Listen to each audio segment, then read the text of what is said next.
It's been a good while since I've done one of these old versus news with the newest toy compared to the absolute oldest, and that's G1 Thundercracker. This is the actual, well, it's not the actual G1 Thundercracker, this is a reissue, but it's G1 Thundercracker compared to Earthrise Thundercracker.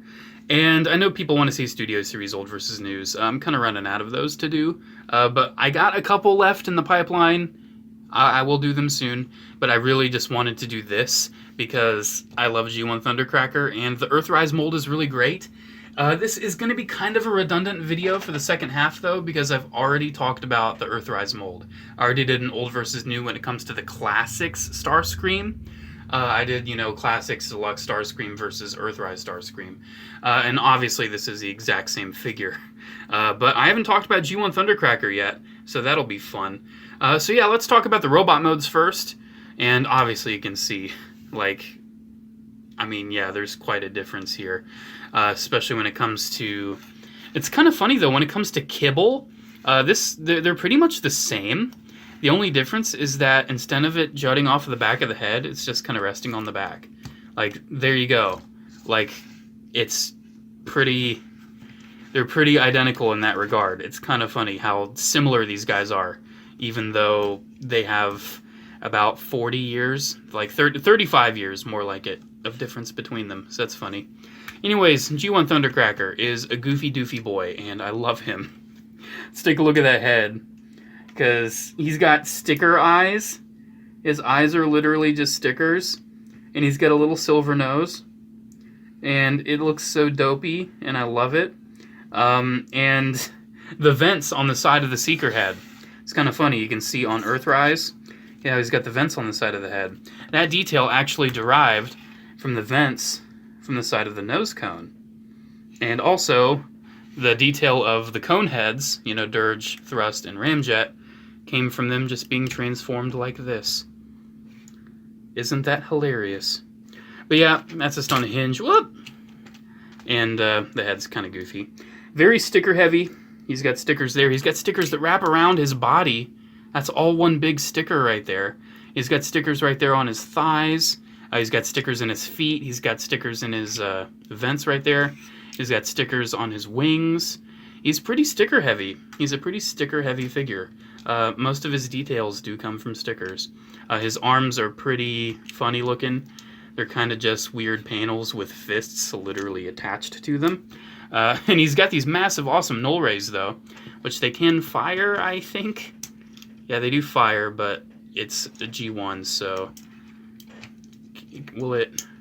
Yeah, there you go. They do fire, but you actually have to, recock it and then put it in. It's kind of funny. You can't just fire it and then put it back in. That actually needs to be positioned forward.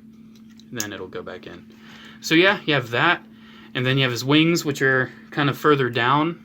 And then you've got his feet, which he's got little things there. He's such a block, and I love him. His articulation, then. You can move his arms forward, and you can move them out. So you can't actually do like that. I think there's a GIF from G1 where the Seekers are just like... and you can kind of replicate that. So you do have a bit of back movement with the arms, which actually does allow for some expression. You do have the wings that can move. You can move them back all the way, which is nice. You can move them, you can rotate them around. You get a lot of range with the wings. Yeah, you may have noticed he does... I just put the landing gear in his... That's just where I keep it. I'm sorry. I just keep his landing gear right there. So yeah, there's G1 Thundercracker's robot. It's so dopey, and I love it so much. He's got a lot of metal in him, too. He's a pretty heavy figure, and honestly, the plastic quality... I know this is a reissue, but if this is anything like the original vintage, it's pretty legit. It's a pretty legit toy. But he's got a lot of parts. He's very dependent on parts forming, so he's probably not the best for kids. However, Earthrise, I don't think you need to parts form him at all. For the most part, you do need to pop these off, and maybe if you keep him on his arms, actually, you don't need to parts form him at all. You seriously don't. But it's just the accessories. Who cares? So yeah, this guy's definitely the refined version. He's got proper legs this time. They can actually move. Even though the Earthrise mold the hinge for the knee is so tight, the leg actually wants to like give out and mistransform before the knee bends, which is kind of disappointing. But he's got nice posable feet. I already have talked about this mold before, so I'm not going to cover it too much. You have nice elbows. You have a little bit of a wrist hinge too if you need that. Universal arms. You can still move the wings back if you need to do that, which I really appreciate. You have the nose cone just back here now, which is fine, because otherwise, like, I guess it would be right there. It's nice. It does, honestly, it's still very similar to the G1, but it's really refined. It's definitely more robot mode focused, and the sculpt is really great. Like, look at all the detail. Look at the nice silver paint. Look at that head. This is like a mini masterpiece, honestly. This thing is kind of on par with... I do have the Masterpiece Thundercracker, and that thing's nice, but this thing's also... I mean, it's got a chunkier, clunkier vehicle mode, but robot mode-wise, man, this is probably nicer than the Masterpiece. Honestly, I'm not gonna lie. I think it's probably nicer. So yeah, that's... I mean, you can see he's still got, like, the red stripes, the red and white stripes on the wings. He doesn't really have, like, that knee detail like the G1 does. He doesn't have all the little details that the toy has, but he has all the details that, like, the animation model has, and that's good enough. So yeah, really good robot. Let's transform this dopey thing. I can't wait, personally. This toy is so fun. You pop the null rays off, and then cardinal sin, parts forming. You pop the hands off, and the hands just have nowhere else to go. So yeah, you just pop off his hands. I feel like if it was a modern toy, they could have probably engineered hands to flip out, but oh well, it's fine. The hands don't even like they can't even hold anything, so it's kind of funny. So I'm trying to think, what's the best method of going about this? Maybe flipping the wings like this? I haven't done this in a while. And then right here is where I'm going to open the cockpit and take out the landing gear. And then getting it closed back is really scary. I'm worried I'm going to break the damn thing someday. Yeah, there you go. And then his head, it's definitely on... Oh, that came off. It's on this arm, which is really cool. And that completely flips up. You can see Decepticon sticker right there. And that goes up like that. You can see his face in jet mode right there. You can see it. But then his arms. This is actually really reminiscent of like that little Legion class too. His arms go in like that. Or I should say the Legion class that they did is kind of reminiscent of that. And then you get the wings kind of back. I think this is kind of a gappy jet, if I'm not mistaken. Then you get that kind of aligned. And then I think that's it. I think those gaps are just there. I don't think there's anything you can do with them. Yeah, I think that's just there. He just has the gaps in the jet mode. Hair out of there. So yeah, there we go. There's the jet. Ignoring the gaps, it's pretty legit. Get out of there, hair. He does have the rub sign, which does work. I don't know if you can see that. Then he does have landing gear, which you can just plug in right there. Oh, I forgot to flip his feet. His feet have landing gear on the bottom of them. And then, plop them down, and there you go. There's the jet for G1 Thundercracker. You can put the null rays on the wings, which is nice. So you can at least put them somewhere. But the hands, you just got to put the hands off to the side. So if you're a kid messing with this thing and you want to transform him, you just have to put the hands in your pocket or something. Pretty lazy design. But anyways, Earthrise time. I've already talked about this guy before, so we won't get into it too much. It is a fun transformation. I've definitely learned that you want that hand flipped up so you can kind of get that fed in. It's basically just the Classics one refined, which it's kind of funny. I collected those Classic Seekers, and I'm like, I really love these things, but if they would refine them in like a Voyager class and like just make the mold more articulated, I would just rebuy them all.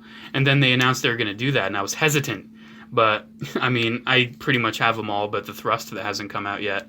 So, hey, I've pretty much already done that. Yeah, transformation's really pretty quick and easy on this guy. Not as quick and easy as the G1 toy. Then again, this guy doesn't have the weird gaps that the G1 has. Hardest part, though, is getting that kind of lined up. It's kind of easy on this one, but on my cone heads, that's actually really difficult. I don't know why. This part, too, it's actually kind of hard. I always forget where the division is. There we go. Then you get the head hidden by the nose cone. And I still love how the nose cone comes up and flips around. Still love that, even from the Classics figure. And get the arms tucked in there, get that all closed up. It's quick and easy, man. Quick and easy and painless. And get the wings folded down. Just get that aligned. And I'm not scared of the wings breaking off like the Classics mold. This figure definitely feels more durable, even though I say that the wing doesn't want to go into alignment. There we go. And then does this guy, I actually don't think this guy really has landing gear, which is crazy. He just kind of rests there. He has that spot on the chest right there where there's no chance of paint getting scratched. Then he has those little skids on the knees. And then, like I said, if you just had the null rays on the arms, you could just keep them there. You can actually put him back on his legs. You can put him on the wings. Just for the sake of similarity, though, let's put him on the wings. There we go. There's Earthrise. So yeah, both jet modes are cool in their own way. The Earthrise one is infinitely better, of course, because it has 35 years of toy engineering behind it. You know, as it should be better. This one's a little flippy-floopy. I mean, it's got die-cast in it. It still feels nice. It can roll. Like, it can actually roll really well. I love the landing gear on this. And it has the opening cockpit as well. But the detailing, the surface sculpt and detail, the transformation, the tidiness of it.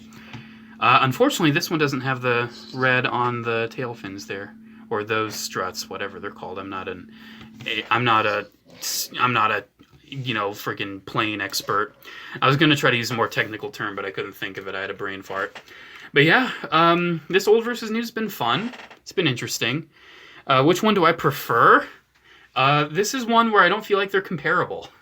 Because one is a retro 80s toy, and the other is a modern figure that's had 35 years of engineering and multiple Seeker figures to take influence of to come to this point. You know, it's not a fair comparison at all. You know, oh, the Earthrise is better, it kicks the ass out of the G1. No, that's not what this is for. This is just for fun. It's just to see where Thundercracker has been and where he is now. I think I love making these videos, especially the G1 comparisons. I think the G1 comparisons are so fun. And yeah, there we go. There's Thundercracker, one of my favorite Decepticons, finally upgraded to this form. And I'm happy to see it. So there we go, guys. Another old versus new in the bag. Make sure to comment, like, and subscribe. Check out my social media links, PO box address, and frequently asked questions down in the description below. Have a good day, and I'll see you in the next video. Bye.